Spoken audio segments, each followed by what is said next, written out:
નમસ્કાર, આપ જોઈ રહ્યા છો નેશન પ્લસ ન્યૂઝ. હું છું આપની સાથે Hiral Pandya.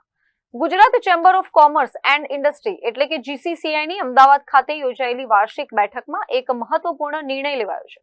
Vadodara chamber of commerce and ઇન્ડસ્ટ્રીના સિનિયર વાઇસ પ્રેસિડેન્ટ હિમાંશુ પટેલની GCCI ના ઓનરરી સેક્રેટરી તરીકે બિનહરીફ વરણી કરવામાં આવી છે. 1949માં સ્થાપિત GCCI રાજ્યની સર્વોચ્ચ વેપાર ઉદ્યોગ સંસ્થા છે. હિમાંશુ પટેલ છેલ્લા 3 દાયકાથી પણ વધુ સમયથી VCCI ના સાથે સક્રિય રીતે જોડાયેલા અને ઉદ્યોગ વેપારના પ્રશ્નોના નિરાકરણ માટે સતત કાર્યરત રહ્યા છે. તેમની નિષ્ઠા, કાર્યકુશળતા અને વહીવટી અનુભવને ધ્યાનમાં રાખીને સંસ્થા દ્વારા તેમને આ મહત્વપૂર્ણ જવાબદારી સોંપવામાં આવી છે. તેમની આ નિમણૂકથી સમગ્ર ગુજરાતના પ્રાદેશિક ઉદ્યોગોમાં પ્રશ્નોને યોગ્ય વાચા મળશે તેવી આશા વ્યક્ત કરવામાં આવી રહી છે. તેમની આ ગૌરવપૂર્ણ સિદ્ધિ બદલ VCCI ના પ્રમુખ હોદ્દેદારો અને વડોદરા સહિત સમગ્ર રાજ્યના ઉદ્યોગકારોએ હર્ષ વ્યક્ત કરી તેમને હાર્દિક અભિનંદન પાઠવ્યા છે. Bureau report, nation plus news, Ahmedabad.